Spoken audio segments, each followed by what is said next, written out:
Bonjour à toutes et à tous et bienvenue sur le plateau du Buzz TV. Je suis ravie de vous accueillir pour un nouveau numéro, cette nouvelle semaine, en compagnie de Damien Canivès. Comment ça va? Ah bah là super, alors on va parler classique aujourd'hui. Ouais, classique des classiques. On reçoit aujourd'hui un réalisateur, l'un des plus populaires de notre pays, le roi de la comédie, qui comptabilise à lui tout seul 20 millions d'entrées au box-office, rien que ça. Fabien Antoniente est avec nous, bonjour. Bonjour. Bonjour Fabien. Bienvenue, bah ouais, parce qu'on a calculé avec Damien entre tous vos films, hein, bien sûr Camping, qui passe d'ailleurs ce soir sur TF1 à 21h10, Camping 1, 2, 3, Disco, Jet Set et 3-0, ça fait quasiment 20 millions d'entrées. Quand vous entendez ça, vous vous dites quoi? D'abord, je ne le fais pas souvent, le calcul. C'est un truc... Bon, on l'a fait pour vous, on n'a pas oublié de retenir normalement. Non, mais je n'ai pas souvent le crayon sur l'oreille avec le carnet de commandes. Non, je ne suis pas trop comme ça. Je me dis, effectivement, j'ai fait ça, mais j'ai tendance à regarder toujours devant. Ouais. Donc, c'est des bonnes surprises. Je suis content de vous entendre dire ça. Mais bon, c'est fait.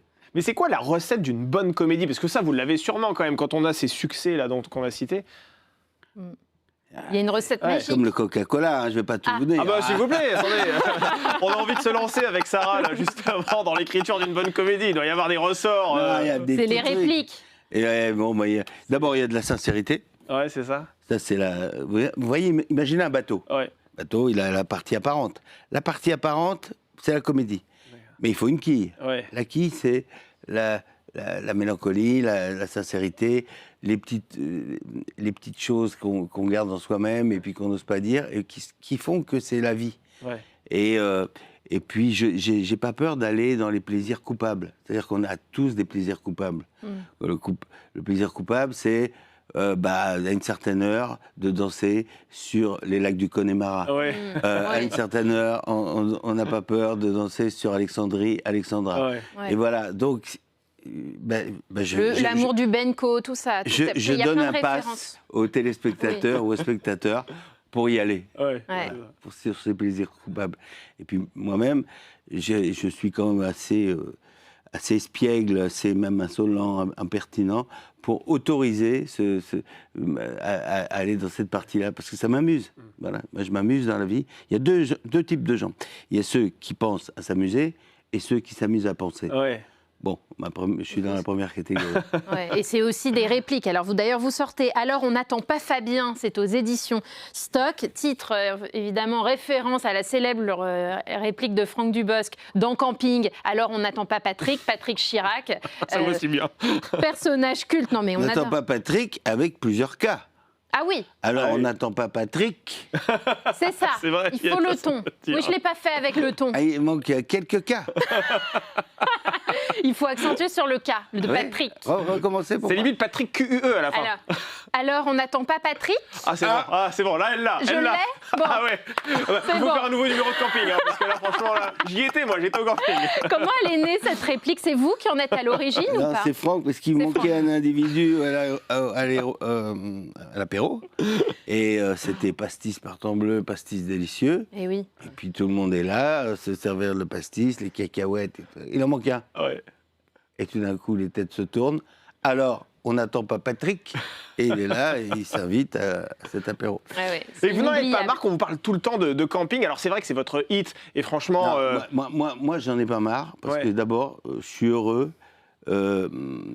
d'avoir donné du bonheur aux gens. Ouais. Parce que on ne va pas se plaindre. On est quand même dans une société où il y a des choses plus graves, des choses on va dire plus graves. Oui, légèrement. Ouais. Pas des trois d'Ormuz, des machins. Mais là, qu'il est rouvert d'ailleurs. Des trois d'Ormuz, attends pas Patrick. Et les gens se marrent. Ouais. Et non, parfois, ce qui est un peu chiant, c'est pour Franck. Ouais. Parce que, alors, on n'attend pas Patrick. Il l'entend 12 fois par jour. Oui, mais même quand il va chez le proctologue. Ah oui, là, ça peut être un peu gênant. Pour faire une coloscopie, obligé. Ah oui.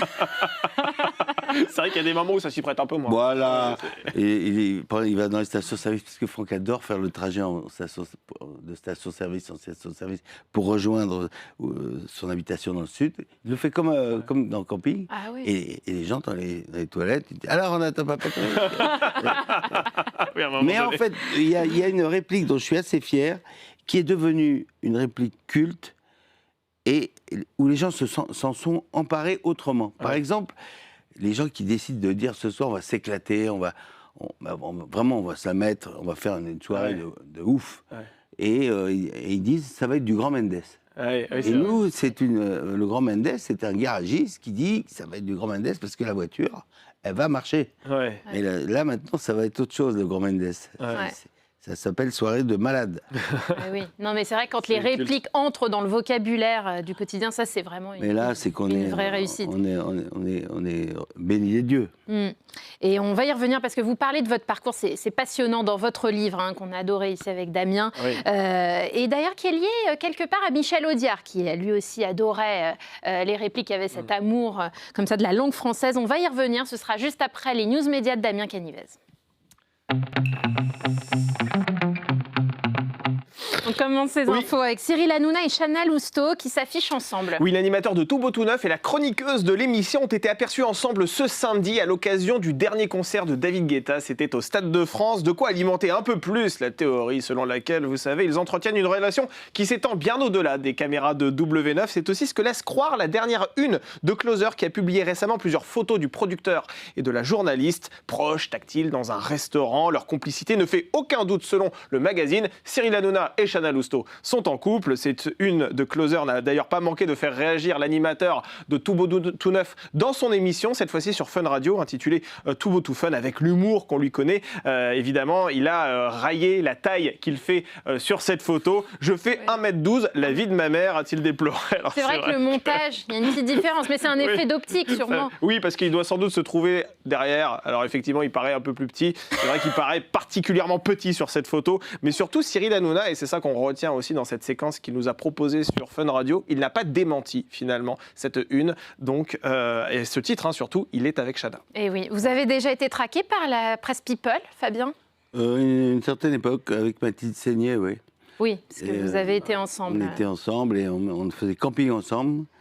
Et comme on s'est séparés au début du tournage du camping, les paparazzis cherchaient l'incident, le machin. Donc, et on avait un paparazzi qui faisait les photos du film. Donc on s'est retrouvés plusieurs fois en une de Voici. Et c'était dur à gérer, cette chasse des paparazzis ? C'est spécial. Ouais. C'est spécial, mais bon, c'est comme tout, on s'y habitue, mais c'est spécial. Et sur cette rupture avec Mathilde Seignet, c'était comment pour vivre sur le plateau ? C'était une rupture difficile où vous êtes quittés bons amis ? Comment ? C'est-à-dire qu'on est toujours amis.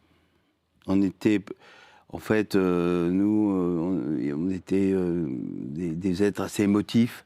Et au début du film, on n'a pas vraiment su comment on allait se situer. Moi, comme metteur en scène, elle, comme comédienne, c'était un peu confus. Notre histoire était au début, donc on ne voulait pas tout mélanger. Finalement, ça a implosé. Et on était de piètres amants. C'est ce que vous dites dans le livre d'ailleurs. Ouais, de piètres amants. On avait des armures, mais pas beaucoup de flèches.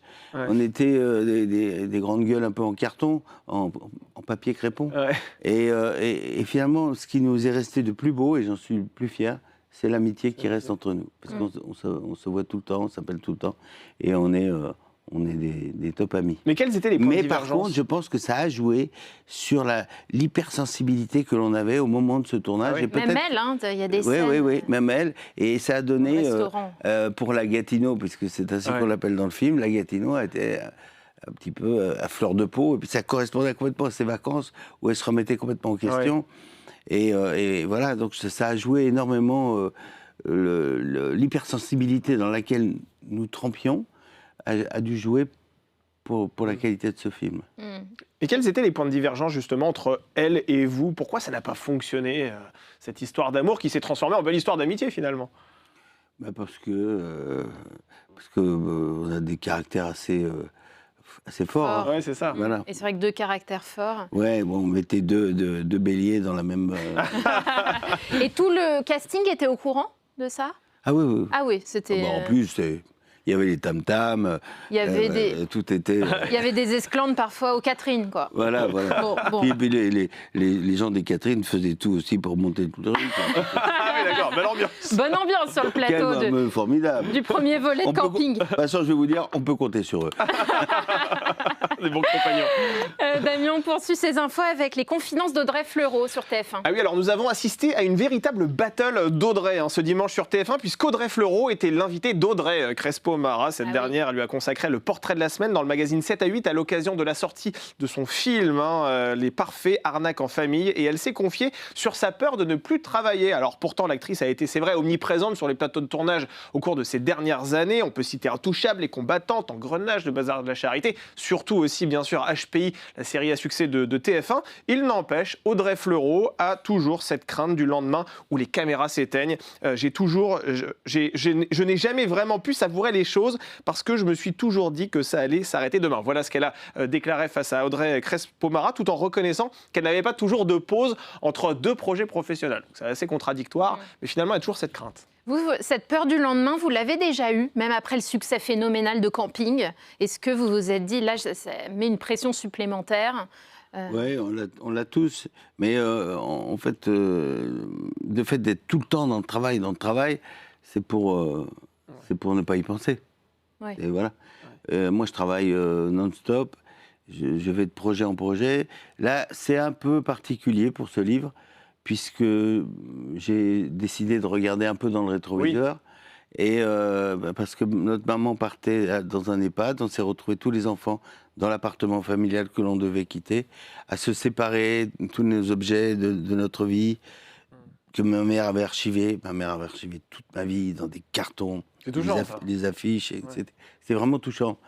Et donc j'étais vraiment en hyper émotivité avec ce qui se passait. Et j'ai eu envie de reproduire les moments heureux de notre enfance, comme si je voulais rallumer. Ouais. Et la seule façon dont j'ai pu rallumer, c'est en écrivant ce livre, Alors on n'attend pas Fabien, qui raconte l'histoire d'un petit garçon du HLM au box-office. Rien ne me prédestinait en fait à aller voir ce qui se passait là-haut. Et surtout quand on est dans une famille vraiment modeste, on vous dit toujours oh mais bon, c'est pas un métier sérieux, il faut que vous ayez une bonne situation. C'est ce que disaient les parents à l'époque, il faut une bonne situation. Donc j'ai fait tout comme il fallait, mais à un moment donné, non, j'ai pris un chemin beaucoup plus écarté. Oui, surtout vous avez été technicien nucléaire, les gens ne le savent pas forcément, mais vous avez bossé dans le nucléaire avant d'être dans le cinéma. On va en reparler justement. Juste, on finit avec l'audience du jour, Damien. Oui, c'est en millions le nombre de téléspectateurs, et là je vais vous parler du chiffre 2,5, c'est très précis, 2,5 millions de téléspectateurs ont applaudi, si j'ose dire, puisqu'il y a eu un match nul entre le Pays-Bas et le Japon dans le cadre de la Coupe du Monde qui se tient actuellement outre-Atlantique. 14,1% de part d'audience, la chaîne est première. Et elle a doublé Titanic. Titanic qui a recoulé une nouvelle fois sur TF1. Oui, c'est toujours pareil. Il y avait un iceberg japonais. Exactement, voilà. Un iceberg qui avait la Coupe du Monde. Pas mal. Bon, je vous demande pas si vous suivez la Coupe du Monde, parce que vu votre t-shirt... Qui supporte l'Olympique de Marseille, d'ailleurs. Non, qui supporte... Avec les 2 étoiles du PSG qui viennent d'obtenir fin mai. Vous êtes un fervent supporter du PSG et de l'équipe de France. Ah oui. Alors, je dois même vous faire une confidence, c'est que j'ai envoyé mon livre à Didier Deschamps et à Guy Stéphane, qui sont les 2 cadres de l'équipe de France. Des amis. Guy Stéphane, d'ailleurs j'en parle, il m'a aidé au moment de 3-0. J'ai fait beaucoup de projections là-bas à Clairefontaine pour les joueurs de l'équipe de France.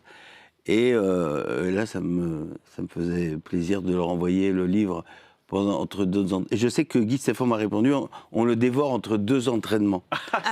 Donc voilà, si vous voulez faire comme Guy Stéphane... Ils l'ont emmené aux États-Unis là. Et Didier Deschamps, lisez mon livre. Ça c'est une bonne... C'est un livre d'été. Ouais. Voilà, moi je suis souvent considéré comme un copain d'été. Oui, c'est un livre d'été. On en parle, allez, c'est une excellente Dans le sac de plage. Merci Fabien Antoniente est avec nous pour parler de son livre. On n'attend pas Fabien, donc c'est le nom de l'ouvrage que vous sortez aux éditions Stock, du HLM au box-office. C'est le sous-titre, vous nous l'avez rappelé tout à l'heure, parce que c'est vrai que vous avez un parcours impressionnant. Vous faites partie de ceux qui vous êtes bâti, construit tout seul.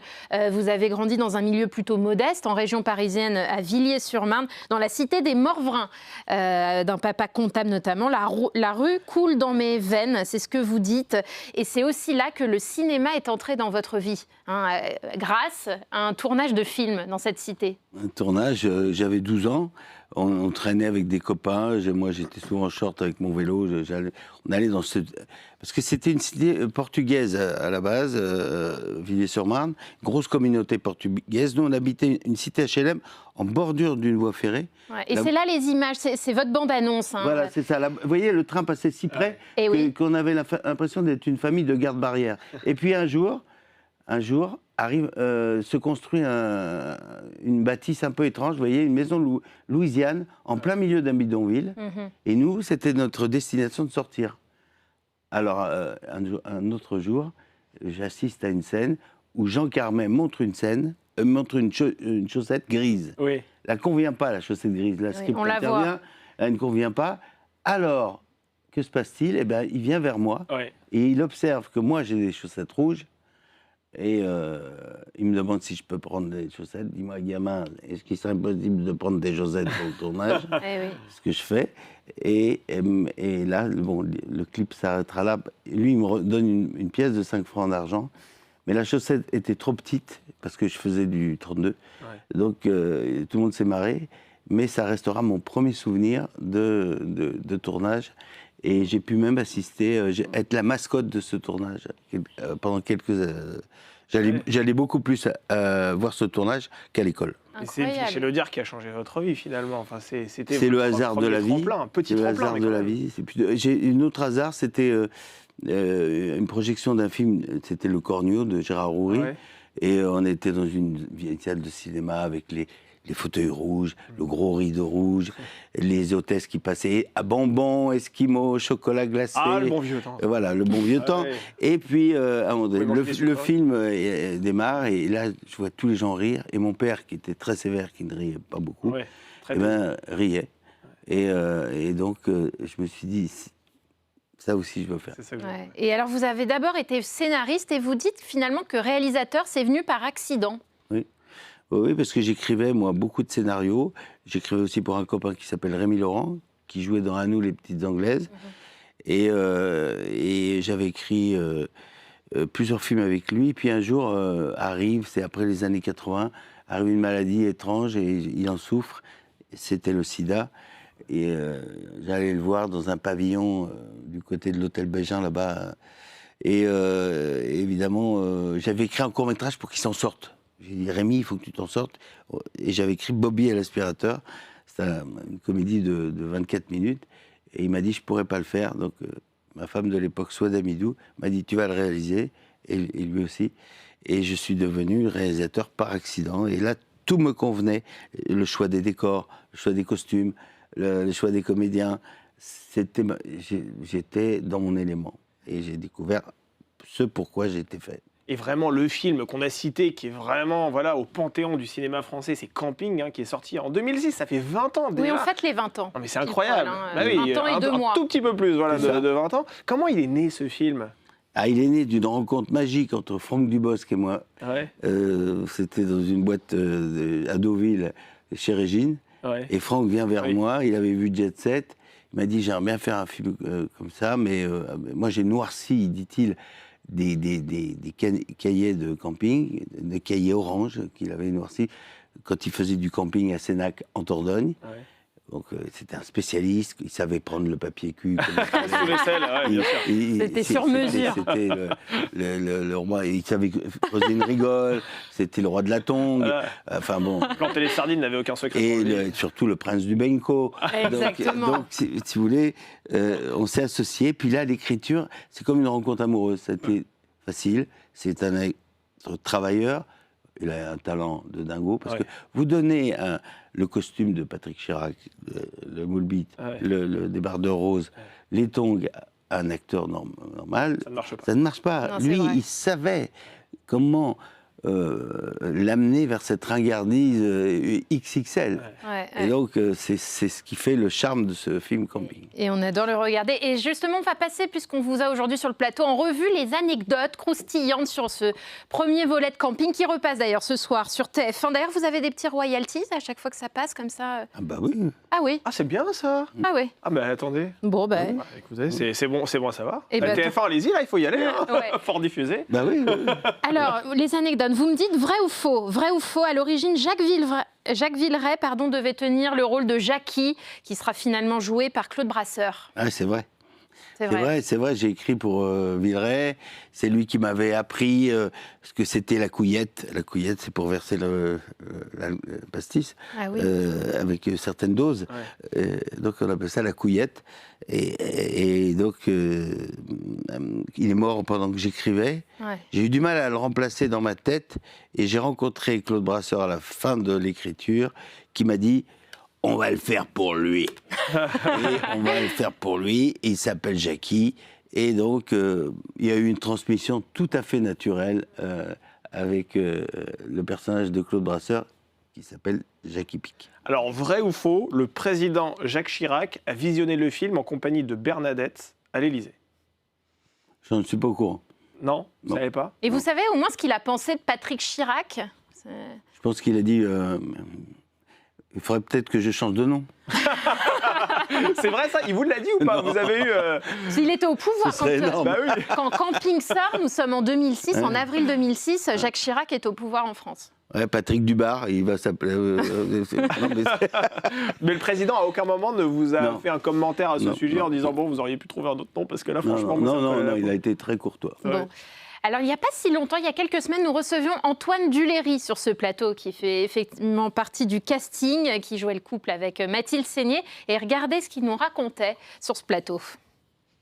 Alors, ce qui était amusant, c'est quand mon fils avait 9 ans, parce que le premier, on l'a fait il y a 20 ans, quand même. Ouais. Donc, le bouffeur de Minou, ça date d'il y a 20 ans. 2006, et donc, j'étais beaucoup plus jeune, mon fils aussi. Il avait 9 ans, mon fils, Raphaël. Maintenant, il en a 28. Et quand je me baladais dans la rue avec lui, toute la journée, le bouffeur de Minou. Donc à 9 ans, il ne comprenait pas. Ah ben non, pas du tout. Qu'est-ce que c'est qu'un bouffeur de Minou? Je te raconterai. Quelqu'un qui mange des chats, quoi, un peu, c'est ça. Un petit peu compliqué. Et alors, ce qui est très amusant, c'est qu'après, il a 19 ans, donc 10 ans après, et il me dit, papa, je voudrais aller à Verdun voir les champs de bataille. Je dis, oui, mon fils, on va y aller, on part tous les deux, on visite le musée de Verdun, qui est un musée quand même très fort. Et là, je vois un type de 40 ans, qui me repère avec ses parents. Et d'un coup, il me regarde, il me fait, dans le musée, hein, « Oh, le pineur !» Le pineur. Parce que Mathilde dit, mon mari est un pineur. Oui, bien sûr. Et là, mon fils me dit, papa, décidément, c'est ton public. Vous voyez ce que vous avez provoqué, Fabien? Franchement. Non, mais c'est une catastrophe. Le bouffeur de Minou. C'est une catastrophe. Mais c'est comme Franck, je lui dis, quand il va faire une coloscopie. Mais le bouffeur de Minou, c'est vous? C'est Franck Dubosc, ça, qui a trouvé cette pépite? C'est nous, ça. Le bouffeur de Minou, c'est avec Philippe Guillard qu'on a écrit ça. Et on a écrit ça une matinée, d'ailleurs. Et c'est resté... Dans la bouche de Mathilde Seigné. Une scène quand même formidable. Il y a même des t-shirts qui existent. Mon mari est un bouffeur de Minou. Et vous les déposez ou pas, les répliques comme ça? Non, elles sont déposées. Parce que les gens les éditent sans nous demander. Ah oui. Parce que ça aussi, ça peut rapporter gros, comme les rediffusions. Et Gérard Lanvin n'a pas rempli dans le deuxième et troisième volet. Pour quelle raison n'a-t-il pas poursuivi? En fait, c'est vraiment étrange d'aborder ce système, cette question, parce que le principe de camping, c'est qu'il y a un nouvel intervenant. Oui. Donc, nous, on n'a pas vraiment demandé à Gérard Lanvin. Richard Anconina. Oui, d'accord. En fait, ça tourne, c'est le principe. C'est le principe. C'est comme une série, quoi. Oui, bien sûr. Ça tourne. Donc, il y a un nouvel intervenant. Dans le 3, les intervenants, ce sont des jeunes. Oui. Et ça permet à Patrick Chirac de montrer d'autres facettes. Confronté à son âge. Oui, d'être confronté à son âge. Mais déjà, avec le personnage de Jean-Pierre Savelli dans Camping 2, c'est lui qui est vraiment...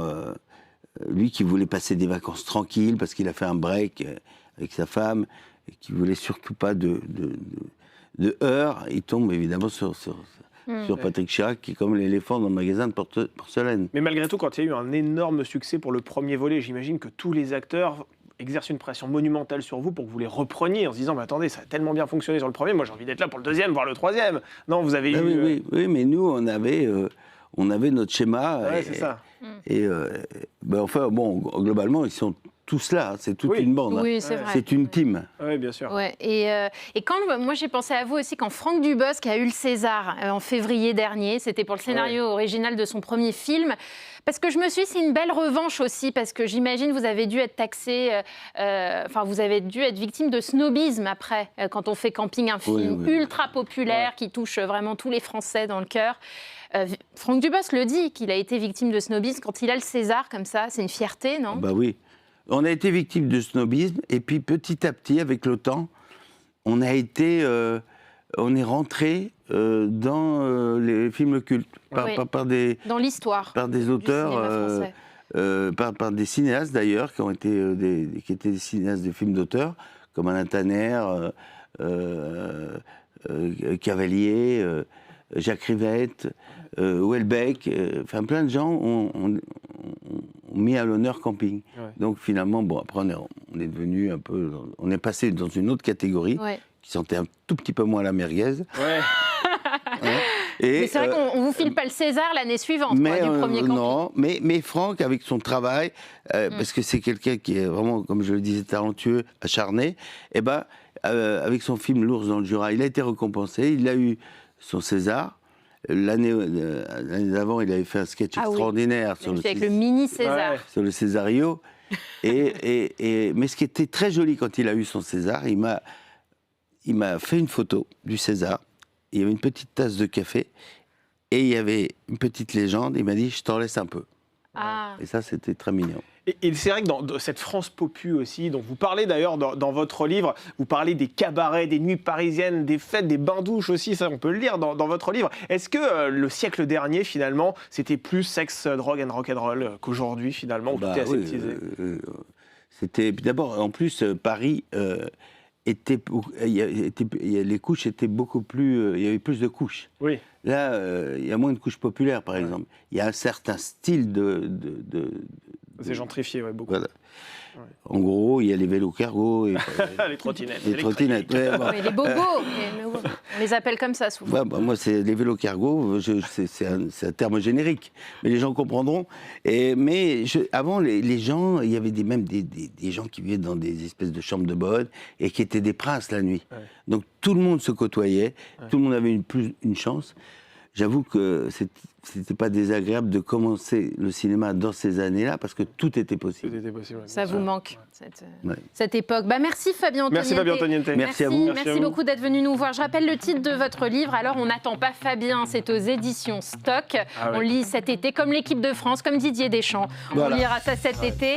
Et puis Camping ce soir, le premier volet avec Franck Dubosc, l'inoubliable. Et puis nous, le Buzz TV revient dès demain. J'espère bien. Demain. Avec plaisir. Très bonne soirée sur Figaro TV et à demain.